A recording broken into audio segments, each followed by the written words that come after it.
작은 자 죄인 중에 그리스도 유익한 날 부르셔서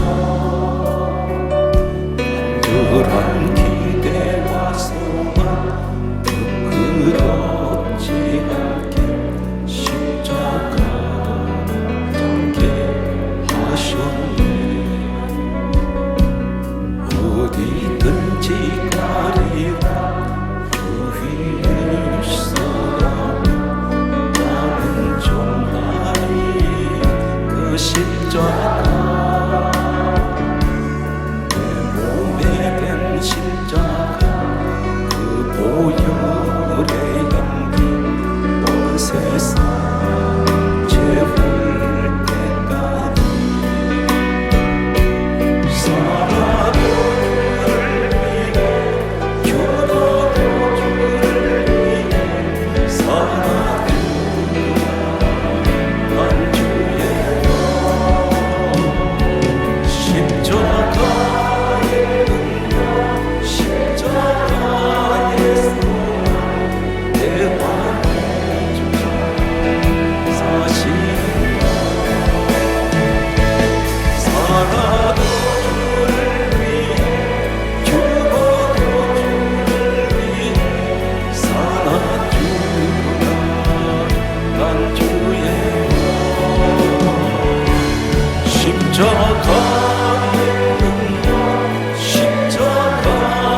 소감을 얻었네 동생을 얻었네 생소도 타던 힘은 아름지 떠나 아름지 떠나 생소도 타던 힘은 아름지 떠나 나를 정케 하신 그 사랑하는 나를 또한 받는 사랑 그를 찬송하겠네 그를 찬송하겠네 그를 찬송하겠네 나를 또한 받는 사랑 그를 찬송하겠네 이게 우리의 천국을 너무 좋은 노래 나를 구속하시는 그를 찬송하겠네 그를 찬송하겠네 그를 찬송하겠네 나를 구속하시는 그를 찬송하겠네 찬들 주님의 사랑 거룩한 노력에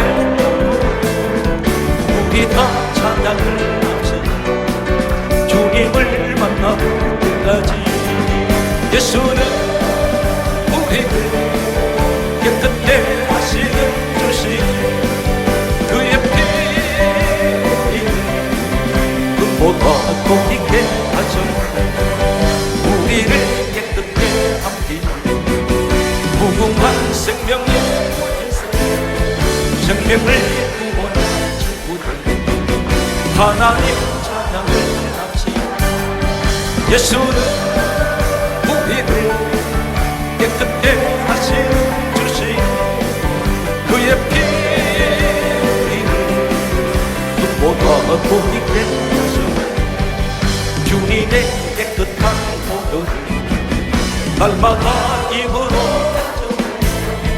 담대히 싸움을 받았어 천국에 들어가니 예수는 우리를 깨끗게 하신 주신 그의 피 우리를 눈보다 보이게 하셨네 십자가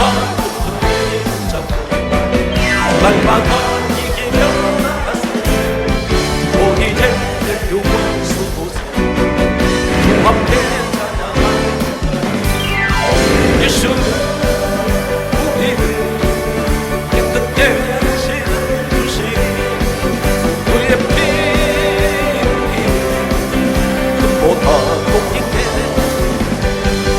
예수 십자가의 피로사 그대는 신기여 뜨거운 죄에게 하는 그 영광을 그대는 참지 않는다 예수의 보혈로 그대는 쉽게 허는다 마음속에 여러 가지 죄가 깨끗이 쉽게 허는다 예수와 하나스로 흘러 그대는 행복을 받는다 아플 때 아프리까지 그대 십자가 들고 있는다 예수의 보혈로 그대 쉽게 허는다 마음속에 여러 가지 죄가 깨끗이 쉽게 허는다 주님의 인생 그대 용접할 예복이 있는가 그대 몸은 구원하고서 들어갈 준비가 됐는가 예수의 보혈로 그대를 씻기요 마음속에 열어다지며 깨끗이 씻기요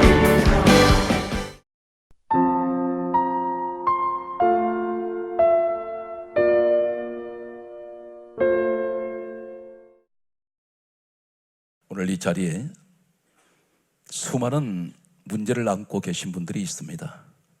지금까지 살아오면서 겪었던 수많은 일들, 그 시험, 때로는 내 힘으로 해결은 했는데 해결하지 못하고 미완성으로 때로는 어쩔 수 없이 그 불행 속으로 늪 속에서 빠져서 허우적대다가 지금까지 인생길을 걸어온 분들이 있습니다. 또 앞으로 우리는 인생을 살면서 수많은 난관에 봉착할 수가 있습니다. 예측할 수 없는 우리 앞에 놓인 수많은 장애물들, 때론 가시밭길, 때론 여러 가지 돌뿌리들이 겹겹이 우리를 때론 가로막고 있고 우리를 기다리고 있습니다. 이럴 때에 어떻게 해야 될까요? 오늘 하나님께서는 우리에게 예수 그리스도를 믿는 모든 사람에게 주시는 마스터키가 하나 있습니다. 분명 우리는 어떤 사람입니까? 에베소서 1장 4절은 분명히 말씀하시기를 창세전에 누구든지 그리스도 예수 안에 있는 사람은 택함 받았습니다. 어떤 분은 혹자는 이렇게 말합니다. 유록의 목사가 성경을 암기를 해서 오늘 이 시간 항상 말씀을 전한다고 하는 소리를 저는 지금까지 수도 없이 많이 들어왔습니다. 한 가지 분명히 말씀드리는 것은 인간의 어떤 능력이나 인간의 어떤 노력으로 인간의 어떤 지혜나 인간의 어떤 머리가 좋아서 절대로 말씀을 전할 수가 없습니다. 성경은 분명히 말씀합니다. 성령께서 말씀이 생각나게 해야 말씀을 전할 수가 있습니다. 성령님의 9가지 은사 가운데서 참고로 말씀을 드립니다. 혹 이 자리에 제가 말씀을 전할 때 왜 이 말씀을 먼저 전하냐면 인간의 소리로 듣는 분이 계시기 때문에 오늘 전하는 것은 인간이 전하지만 전하게 하신 분은 제 속에 함께 하시는 성령님이 전하게 하십니다.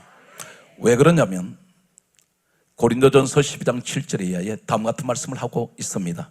성령이 임하시면 성령께서 당신의 뜻대로 각 사람에게 나눠주시는 그것이 바로 은사입니다.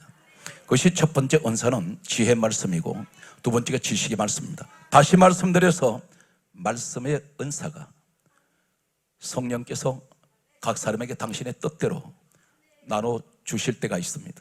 세 번째가 믿음이 은사입니다. 네 번째가 병 고치는 은사가 있습니다. 그리고 다섯 번째가 능력, 행함, 영분별, 예언, 방언, 통력이 있는데 오늘 시간 분명히 인간을 도구 삼아서 하나님께서 말씀을 전하게 하시지만 이 말씀을 전하게 하시는 분은 우리 성령님이시기 때문에 이 자리에 단 한 분도 인간의 소리를 듣지 말고 오늘 하나님께서 성경에 기록된 말씀 그대로 여러분이 받아들이신다면 고린도후서 3장 3절은 이렇게 말씀하고 있습니다. 하나님 말씀을 받을 때 머리로 받지 말고 귀로도 받지 말고 마음으로 받으십시오. 마음으로 그대로 믿으십시오. 믿으시면 반드시 기독교는 무슨 종교입니까? 말씀 종교입니다. 말씀을 그대로 믿는 자가 반드시 성경 강조하고 있습니다. 내 믿음대로 될지어다. 이 믿음이 어디 있습니까? 로마서 10장 17절에 믿음은 들음에서 나고 들음은 그리스도의 말씀으로 말미암는 사실입니다. 로마서 4장 11절에 말씀하시기를 아브라함을 가리켜서 우리에게 뭐라고 가르치십니까? 아브라함은 믿음의 조상이라고 했습니다. 믿음의 조상인 아브라함은 그의 모습은 어떤 모습을 가지고 있습니까? 창세기 12장 4절에 아브라함이 여호와의 말씀을 따라갔다고 했습니다. 갈 바를 알지 못하고 왔습니다. 오늘 시간 우리는 하나님의 말씀을 따라가는 오늘 여러분 되시기를 예수님 이름으로 축복합니다. 오늘 하나님께서는 내가 지금 산적한 어쩌면 태산 같은 수많은 지금까지 살아오면서 쌓여있는 수많은 문제들 앞으로 내게 닥쳐올 어떤 불확실한 이 문제들을 어떻게 인생의 문제를 해결할 수 있을까 고민하는 분들이 있습니다. 오늘 하나님께서는 오늘 본문 말씀 속에서 오늘 시간 제가 전하는 이 시간 약 30분에서 35분 동안에 전하는 이 말씀은 순전히 성경에 기록된 말씀 그대로입니다.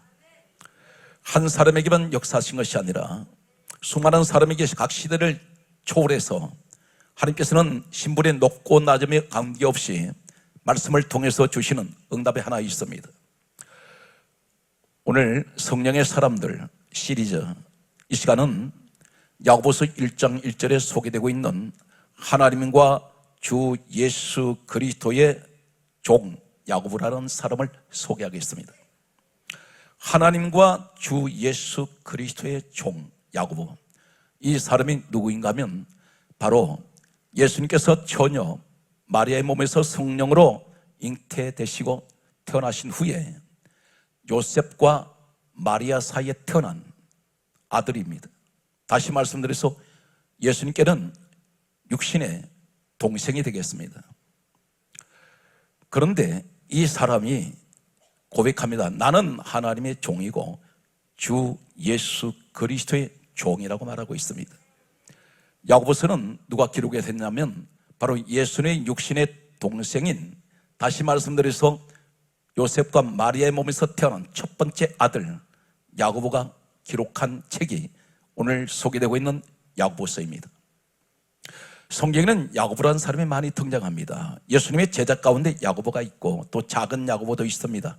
그 당시에는 이 이름이 대단히 흔하게 많은 사람들에게 이름이 지어져서 불려졌던 이름 중에 하나이기 때문에 오늘 성경 구분 짓기 위해서 여러 가지로 작은 야고보, 그리고 야고보, 그리고 오늘 야고보서를 기록한 예수님의 육신의 동생 야고보를 소개하고 있습니다.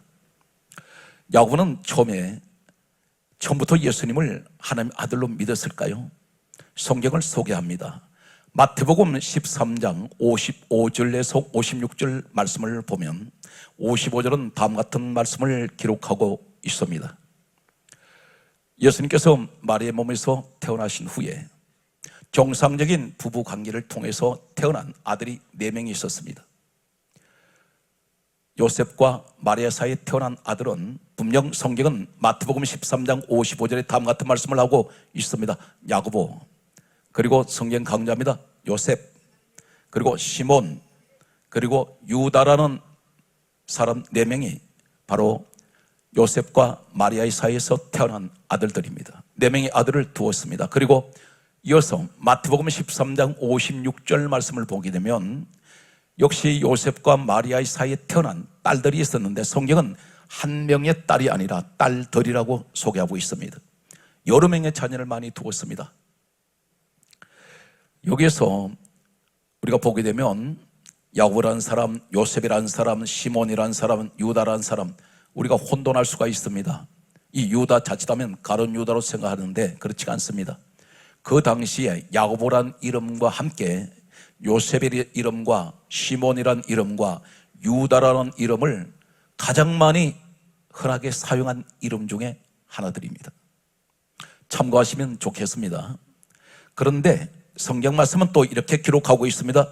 장면을 옮겨서 요한복음 7장 5절 말씀을 보면 예수님의 육신의 형제들이 성경 다음같이 말씀하고 있습니다. 예수를 믿지 아니하였더라. 전혀 예수님을 하나님 아들로 인정하지 않습니다. 사건을 옮겨가겠습니다. 요한복음 19장 25절에서 27절 말씀을 보게 되면 우선 25절 말씀을 보면 예수님께서 십자가에 매달리셨습니다. 십자가에 달려 계실 때에 십자가 아래에 4명의 여인들이 와 있었습니다. 그리고 1명의 남자가 따라와 있었는데 이곳에 누가 있냐면 성경 다음같이 기록하고 있습니다. 요한복음 19장 25절 말씀 보게 되면 어머니 마리아, 그리고 이모, 그리고 글로바의 아내 마리아, 그리고 막달라 마리아, 4 여인이 십자가 곁에 있다고 성경은 정언하고 있습니다. 그리고 이어서 요한복음 19장 26절 말씀 보게 되면 한 제자가 있는데 예수님의 사랑하시는 제자가 와 있었습니다. 이 사람은 바로 사도 요한입니다. 그런데 예수님께서 십자가에서 가시체를 서시고 무려 6시간 동안 십자가에 달려 계실 때에 그동안 수없이 모진 채찍으로 매를 맞고 머리에는 가시체를 설치해서 피가 범벅이 되어서 눈을 제대로 뜨지 못합니다. 피는 말라붙어서 온몸에 조여옵니다. 그리고 손과 발에 못이 찔리셨고, 그리고 창으로 옆구리를 찔리셔서, 참고로 말씀드리면 학자들 사이에서는 옆구리에 창을 찔렀던 이 창 끝이 심장을 관통하는 이런 깊숙이 들어가 버린 이런 처절한 고통 가운데에서 예수님이 눈이 퉁퉁 부으셔서 온몸이 다 부었습니다. 주먹으로 때리고 온갖 매질을 해서 주님 몸은 덩어리가 다 갈갈 찢어진 상태에서 십자가 아래를 내려다 보셨습니다.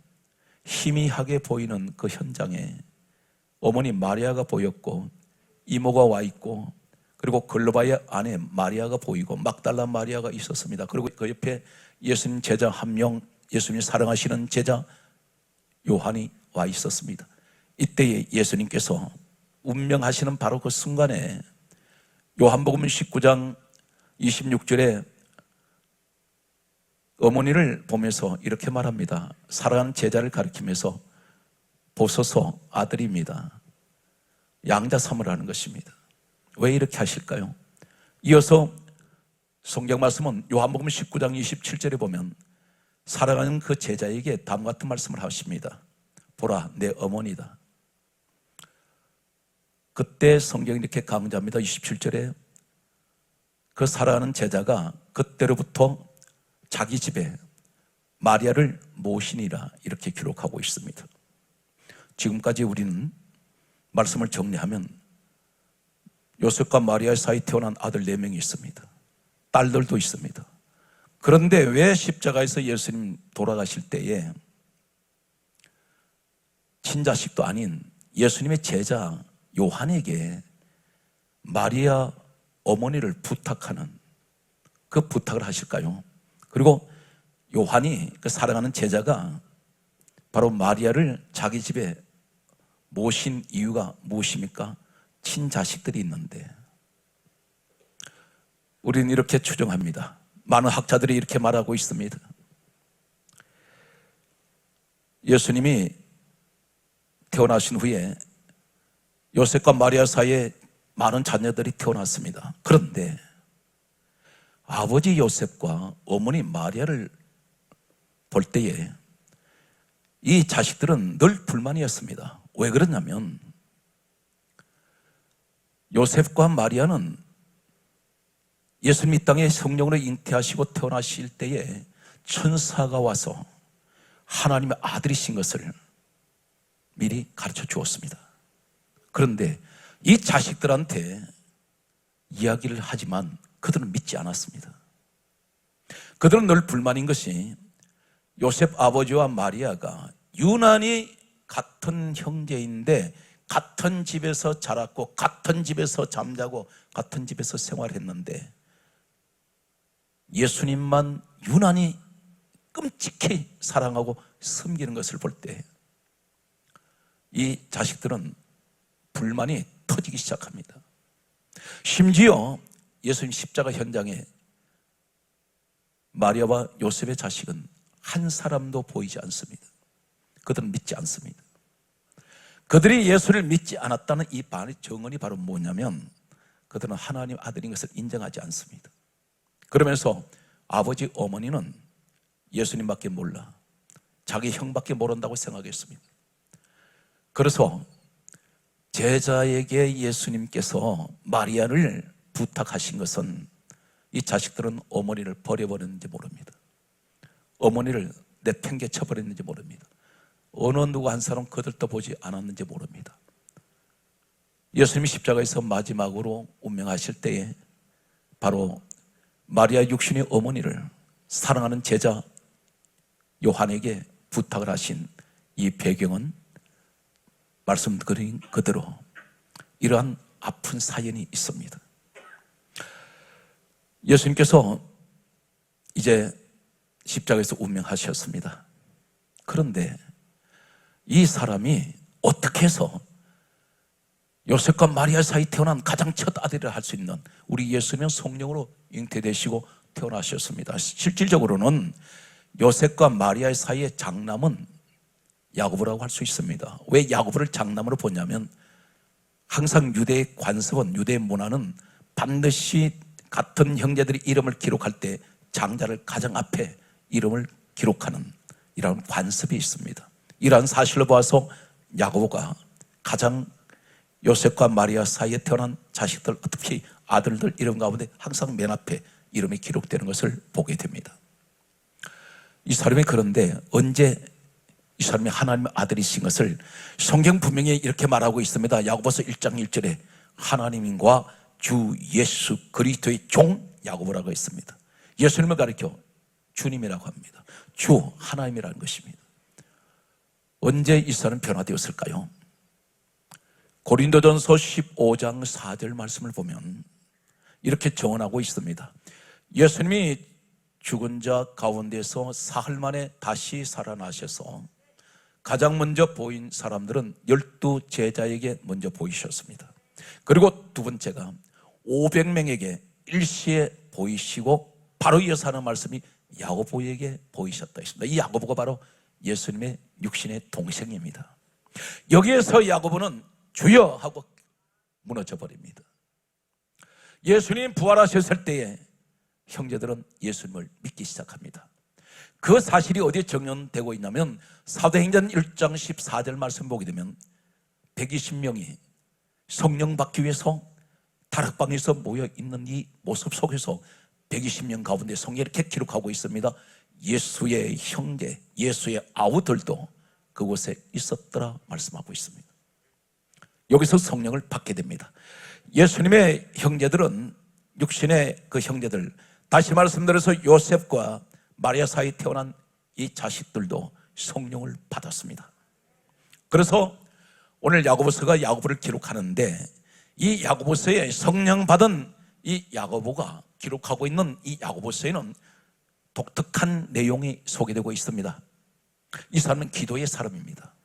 성령을 받고 난 후에 이 사람은 일명 학자들 사이에서는 그를 가리켜 낙타 무릎이라고 부릅니다. 얼마나 많이 기도했길래 무릎이 낙타 무릎이 되었습니다. 여러분, 낙타 무릎을 보신 적이 있는지 모르겠습니다. 낙타 무릎은 굳은 살이 주먹만큼 베어 있습니다. 이 사람은 늘 엎드려서 기도한 사람이었습니다. 그래서 이 야고보서에 보게 되면 기도에 관한 말씀이 집중적으로 기록된 것을 보게 됩니다. 먼저 야고보서 1장 6절 말씀의 이하를 보게 되면 이렇게 기록하고 있습니다. 오직 믿음으로 구하고 조금도 의심하지 말라. 의심하는 자는 마치 바람에 밀려 요동하는 바닷물결 같으니 이런 사람은 주께 무엇이든지 얻기를 생각하지 말라. 두 마음을 품어 정함이 없는 자로다. 이 사람의 기도 특징 한 가지가 있습니다. 반드시 이 사람은 기도할 때는 의심하지 말고 기도하라는 것입니다. 사랑하는 성도 여러분, 의심하는 기도는 응답이 되지 않습니다. 요동치는 바닷물길 같다고 했습니다. 이런 사람은 무엇이든 주께 얻기를 생각하지 말라고 말씀하고 있습니다. 성경 말씀은 또 이렇게 야고보는 야고보서의 다음 같은 말씀을 기록하고 있습니다. 야고보서 4장 2절은 말씀하시기를 너희가 얻지 못함은 구하지 아니하며, 왜 안 주시느냐면 기도하지 않았기 때문에. 하나님 앞에는 구하는 대로 주신다 했는데 구하지 않았다는 것입니다. 오늘 이 자리에 그런 분들이 계십니다. 기도는 하지 않으면서 왜 문제가 해결되지 않느냐고 말합니다. 교회만 다니면 문제가 해결되는 줄 압니다. 그러나 성경은 그렇게 말씀하지 않습니다. 반드시 구하는 자에게 주신다고 했으니 심은 자에게 거두게 하시고, 오늘 살아온 성도 여러분, 반드시 기도하시는 오늘 이 밤이 여러분 밤이 되시길 바랍니다. 성경 말씀은 이렇게 강조하고 있습니다. 그러므로 야고보서 4장 3절에 야고보는 계속해서 기도를 강조하고 있습니다. 그런데 기도를 했는데 왜 얻지 못하느냐, 왜 받지 못하느냐, 사실은 야고보서 4장 3절은 이렇게 말씀하고 있습니다. 너희가 구하여도 받지 못하면 정욕으로 쓰려고 잘못 구했다는 말씀입니다. 기도를 했는데 정욕적으로 기도했다는 것입니다. 기도를 했는데 육적으로 기도했다는 것입니다. 기도를 했는데 내 욕심을 가지고 탐심을 가지고 탐욕적으로 기도했다는 것입니다. 하나님이 그 기도 응답하지 않는다는 것입니다. 그래서 우리 기도를 돌아보면 혹 이런 기도 하지 않았습니까?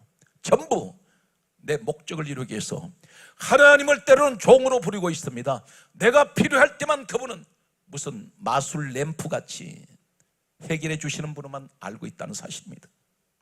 믿음은 전혀 상관없습니다. 한 가지 여기에서 갈멜산의 기도를 잠깐 소개합니다. 열왕상 18장 36절 이하의 말씀을 보게 되면 3년 6개월 동안 비가 내리지 않았던 이곳에 야고보서 5장 17절은 야고보는 이 엘리야에 관해서 다음 같은 말씀을 하고 있습니다. 엘리야가 간절하게 기도한 적 하늘을 닫고 비 오지 않게 하여 줬으며 다시 간절하게 기도한 적 하늘을 열고 비를 주셨다 했는데 이 사람의 기도 내용이 어떤 기도일까요? 우리는 이 기도를 배워야 합니다. 우리는 무조건 하고 엎드리면 무엇을 내놓으라고 말씀하고 있습니다. 그런데 성경 말씀에 이 엘리야가 하나님 앞에 3년 6개월 동안 비가 내리지 않던 민족의 이 축복의 비를 가져온 시작이 어떻게 기도하고 있습니까? 열왕성 18장 36절 이하의 말씀을 보게 되면 엘리야는 단 한 번도 갈멜산에서 가장 기도 제목이 비를 주시기를 원하는 기도를 해야 되는데 비 달라고 기도하지 않습니다. 이 엘리야의 기도의 목적은 비가 아닙니다. 이 사람이 이렇게 기도하고 있습니다. 강조합니다. 열왕상 18장 36절, 37절, 38절 말씀을 보게 되면 다음 같은 기도를 하고 있습니다. 주 여호와가 누구신지를 저들이 알게 하여 주옵소서. 비를 내려주십시오가 문제가 아닙니다. 오늘 여러분 이런 기도를 하시기 바랍니다. 하나님, 내게 지금 물질이 필요한데 이 물질이 목적이 아니라 저에게 이 물질의 축복을 주셔서 우리 하나님이 누구신지를 알게 하여 주옵소서. 이 사람은 비를 내리는 것이 그것이 궁극적인 목적이 아니고 비를 주심으로 말미암아 그 비를 주신 분이 누구신지를 알게 해달라는 것입니다. 성경 말씀은 이렇게 기록하고 있습니다. 우리 예수님 뭐라고 말씀하셨습니까? 너희가 무엇을 먹을까, 무엇을 입을까, 무엇을 마실까 이러한 것은 구하지 말라. 이것은 이방인들이 구하는 것이니 너희의 아버지 천부께서 이것이 있어야 할 줄 아시느니라. 그렇게 말씀하시면서 가장 먼저 무엇을 말씀합니까? 너희는 먼저 그 의와 그 나라를 구하라. 그러면 너희에게 이것을 더해 주시리라. 그 의와 그것이 뭡니까? 그 나라가 하나님 나라를 구하라는 것입니다. 내가 이 땅에서 많은 축복을 누리고 사는 것이 궁극적인 목적이 아니라 내가 이 땅에서 주신 그 축복을 받아 내게 주어진 그 현실 속에서 하나님 앞에 감사하며 영광 돌리며 살아가는 것입니다. 결국 목적이 뭡니까? 인생의 목표가 이사야 43장 21절은 이렇게 말씀하고 있습니다. 하나님께서 친히 말씀하시기를 이 백성은 내가 나를 위하여 지었나니 나의 찬송을 부르게 하려 함이라. 결국은 우리를 지으신 목적은 하나님의 찬송을 부르게 하시기 위해서 우리를 지으셨다고 말씀하고 있습니다. 성경은 이 야고보, 이 사람이 기록한 야고보서 5장 13절은 다음 같은 말씀을 하고 있습니다. 너희 중에 고난당하는 자가 있느냐? 저는 기도할 것이요. 고난당하는 자가 있으면 고민하지 말라는 것입니다. 염려하지 말라는 것입니다. 두려워하지 말라는 것입니다. 기도하라는 것입니다. 우리는 이 민족 앞에 수많은 산적한 문제들을 안고 있습니다. 그런데 하나님께서 직접 개입하시게 하시려면 어떻게 됩니까? 기도해야 됩니다. 우리 주님이, 우리 하나님이 개입하시면 화가 변하여 복이 되는 것이 문제가 아니라 완전히 개백해버리는 놀라운 축복이 주어질 것입니다. 성경 말씀은 계속해서 이렇게 말씀하고 있습니다. 야고보서 5장 14절에 너희 중에 병든 자가 있느냐? 그렇게 말씀합니다. 그러면서 야고보서 5장 15절에 말씀합니다. 믿음의 기도는 병든 자를 구원하리니 누가 일으키세요? 주께서 일으키시리라 말씀합니다. 오늘 시간 사랑하는 성도들은 이 말씀을 그대로 내게 주신 말씀을 믿으신다면 여러분 기도하시다가 모든 질병에 치료될 줄 믿습니다. 성경 말씀은 그러므로 계속해서 병에 대해서 말씀하고 있습니다. 성경 말씀은 보게 되면 야고보서 5장 16절에 다음 같은 말씀을 하고 있습니다. 병 낫기를 서로 기도하라. 의인의 간구는 역사하는 힘이 많으니라. 오늘 사랑하는 성도 여러분, 야고보에 관해서 말씀을 전했습니다. 그런데 이 야고보만 기도한 사람이었나요? 오늘 시간 제가 전한 이 말씀 속에 여러분 인생 모든 문제가 다 해결되시는 오늘 귀하고 복된 밤 되시기 바랍니다. 성경 말씀은 이렇게 강조하고 있습니다. 출애굽기 14장 15절 말씀하시기를 홍해바다 앞에 서 있는 모세와 이스라엘 민족이 있습니다. 이 사람들이 오늘 홍해바다가 막혀 있을 때에 오늘 이 모세 지도자가 어떻게 합니까? 이 사람은 하나님을 절대적으로 신뢰하는 사람이었는데 홍해바다 길이가 나질 않는 바다에 길 난다는 것은 상상 못합니다. 그런데 모세가 성경 말씀을 이렇게 강조하고 있습니다.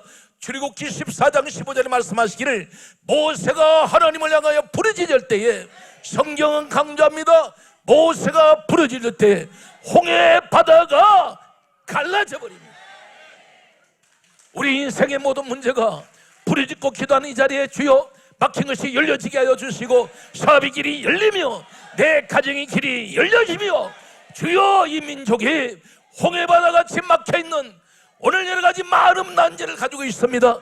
그러나 반드시 우리 이 밤에 나라와 민족을 위해서 기도하는 우리를 통하여 성경은 말씀합니다. 너희가 두세 사람 모인 곳에 나도 그들 중에 있느니라 말씀하셨으니, 우리 예수 그리스도의 이름으로 기도하는 자리에 이 민족의 홍해바다가 갈라지는 역사가, 세길이 열리는 역사가, 가나안의 축복이 열리는 역사가 일어나시기를 예수 이름으로 축복합니다.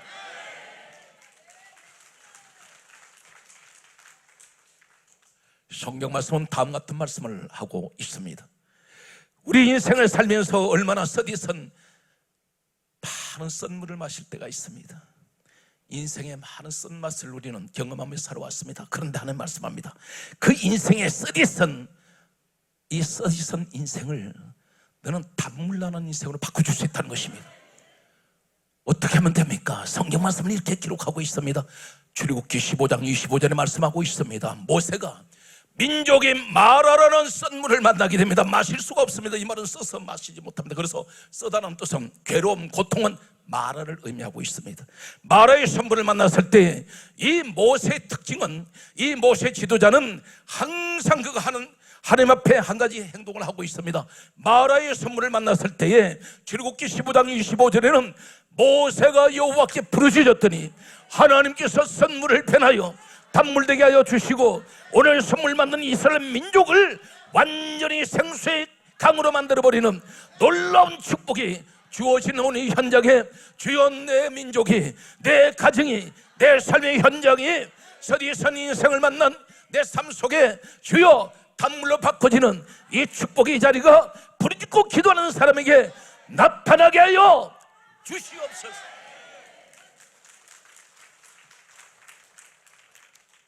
기도하십시오. 낙심하지 마세요. 염려하지 마세요. 하나님은 호기를 갈라버리는 역사, 말의 선물을 단물로 바꾸는 역사가 있습니다. 우리는 막연하게 말씀 들은 것으로 끝나면 안 됩니다. 이 말씀을 붙들고 오늘 성경이 기록하신 이 말씀을 우리 믿고 기도해야 됩니다. 반드시 기도하는 민족은 망하지 않습니다. 기도하면 하나님께서 이 하나님 방법으로 이 민족을 살려내실 것입니다.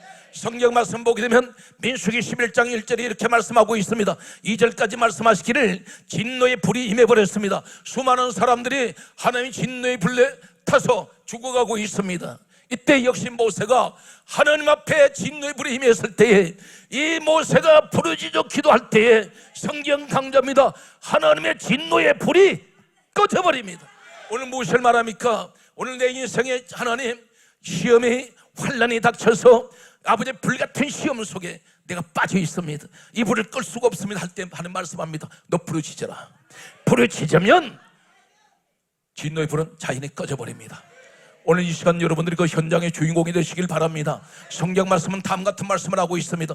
우린 여리고를 알고 있습니다. 여호수아 6장 20절 말씀을 보게 되면 여리고성은 아무도 무너뜨리지 못합니다. 하나님께서 무너뜨리시는데 제7일째 날 여리고성을 돌고 난 후에 성경이 이렇게 강조하고 있습니다. 여호수아 6장 20절의 말씀을 보게 되면 그들이 소리 질러 외칠 때에, 소리 질러 외칠 때에, 소리 질러 부르짖을 때에 여리고성은 무너져 버립니다. 하나님께서 바로 무너뜨리십니다. 언제? 소리 질러 외치는 사람에게, 다시 말씀드려서 부르짖는 사람에게 오늘 기적의 주인공이 될 수 있습니다. 기도하는 사람은 체면을 찾지 않습니다. 기도하는 사람은 무슨 교양을 찾습니까? 하나님 앞에 제가 문제를 가지고 나와서 기도하는데 발등에 불이 떨어졌는데, 하나님 앞에 내가 생사의 문제가 걸려있는데 하나님 몸부림치면서 하나님 나 살려주세요. 오늘 그 사람이 누군지 아십니까? 사무엘상 1장 12절에 한나라는 여인입니다. 이 한나의 눈물의 통곡의 기도는 사무엘이라는 위대한 아들을 축복으로 주셨습니다. 사무엘이 있게 된 동기는 사무엘 아들이 하나님께서 주신 선물은 한나의 기도의 선물입니다. 오늘 사랑하는 성도들은, 자녀를 두신 여러분들은 항상 자녀 때문에 마음속에 노심초사합니다. 잘 되기를 원합니다. 그러나 진정으로 자녀를 위한다는 것은 기도하십시오. 아버지의 기도는 자녀를 살립니다. 어머니의 기도는 자녀를 위대하게 만들어냅니다. 오늘 사랑하는 성도들은 기도하는 아버지 어머니 밑에 있는 자녀들은 결코 망하지 않습니다. 어느 곳에 갔는지 든든합니다. 이 자녀들의 마음속에 믿음이 있습니다. 우리 아버지 우리 어머니 나를 위해서 기도하는데 항상 하나님 나와 함께 하실 것이야. 오늘 여러분 이 축복의 주인공이 여러분인 것을 믿습니까? 저는 여러분들을 이 세상에서 가장 소중한 분이라고 생각합니다. 왜 그렇습니까? 여러분은 하나님의 자녀일 뿐 아니라 요한복음 4장 23절에서 24절에 아버지께서는 예배하는 자를 찾으시기 때문에, 따라서 나는 위대한 사람이다. 거기 하세요. 나는 세상에서 최고의 사람이다. 왜 그렇습니까? 요한복음 1장 12절에 하나님께서 이렇게 말씀하셨습니다. 예수 이름을 믿는 자는 하나님 자녀가 된다 했으니, 오늘 여러분 예수 그리스도의 이름으로 우리 하나님 자녀가 되었습니다. 오늘 이 축복이 여러분 것인 것을 믿습니까? 우리 하나님께 박수로 영광 돌리겠습니다. 성경 말씀을 보면 다음 같은 말씀을 하고 있습니다. 사사기 16장 28절에 우리는 삼손을 알고 있습니다. 삼손이 나중에 능력이 떠났다가 다시 돌아옵니다. 막연하게 그냥 돌아왔나요? 그렇지 않습니다. 성경 말씀 분명히 이렇게 말씀하고 있습니다. 사사기 16장 28절 말씀 보게 되면 이 삼손이 눈이 빠져서 앞을 보지 못합니다. 기력은 다 쇠합니다. 그런데 성경 말씀에 기록하고 있습니다. 삼손이 여호와께 부르짖어, 삼손이 여호와께 부르짖어, 삼손이 여호와께 부르짖을 때에 떠나간 잃어버린 능력이 회복됩니다. 오늘 사랑하는 성도 여러분, 오늘 하나님께서 여러분께 주셨던 과거의 첫사랑 여러 가지 축복을 잃어버리십니까? 오늘 저는 부르짖고 기도할 때 모든 것이 회복되는, 특별히 모든 질병 가운데 고통받는 여러분들이 과거에 내가 가장 건강했던 사람으로 회복되는 이 기적의 현장이 부르짖는 이 시간 되시기를 주 예수 이름으로 축복합니다.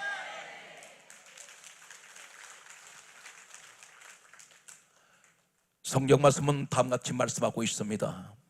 서대반은 사람이 있습니다. 서대반은 돌에 맞아 숨지고 있습니다. 고난 가운데 빠졌는 이 사람, 생명을 뺏기는 이 사람. 그런데 사도행전 7장 59절을 말씀하고 있습니다. 서대반이 하늘을 향하여 부르짖습니다. 부르짖을 때 하늘이 열려버립니다. 언제? 고난 가운데서 열립니다. 예수님이 거기에 서 계세요. 오늘 이 자리에 고난을 당한 여러분 계신다면 반드시 부르짖고 기도하십시오. 반드시 부르짖고 기도할 때에 하늘은 열릴 것입니다. 성경 말씀을 보게 되면 사도행전 3장 1절에 따라서요, 제9시 기도 시간에 나면서 안전병이가 일어납니다. 오늘 분명히 이 자리가 기도 시간인 것을 믿습니까?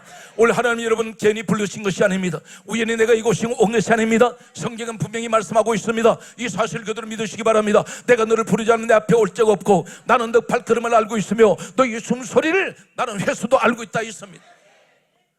너희 머리털 몇 가닥인지 하나님 알고 계신다 그랬어요. 이미 다 세셨다 했습니다. 오늘 그렇다면 하나님 오늘 이 자리에 왜 부르셨을까요? 기도하라고. 오늘 이 시대에 여러분 야고보가 되십시오.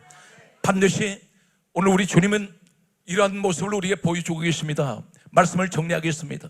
주님께서 이 땅에 오셨을 때에 우리 주님이 기도하지 않으셔도 됩니다. 그런데 무엇을 본으로 보여주셨습니까? 공생의 사역 시작하실 때 40일 금식 기도로 시작합니다. 마지막 이 땅 떠나실 때에 십자가에서 마지막으로 기도하셨습니다. 아버지여 내 영혼을 아버지 손에 부탁합니다. 마지막 떠나실 때에 감람산에서 성천하신 직전에 제자들에게 남기신 말씀이 무슨 말씀입니까? 너희는 아버지 약속하신 것을 기다리라. 맨날이 되지 못하여 성령을 선물로 받으리라. 그런데 성경 말씀은 이렇게 기록하고 있습니다. 막연하게 기다렸나요? 그렇지 않습니다. 사도행전 1장 14절에 저들이 마음을 같이하여 전혀 기도에 힘쓸 때 성령의 불이, 성령의 바람의 역사가 오늘 이밤같이 주여 이 밤에 우리가 기도할 때에 성령의 불이 강하게 임하게 하여 주시옵소서.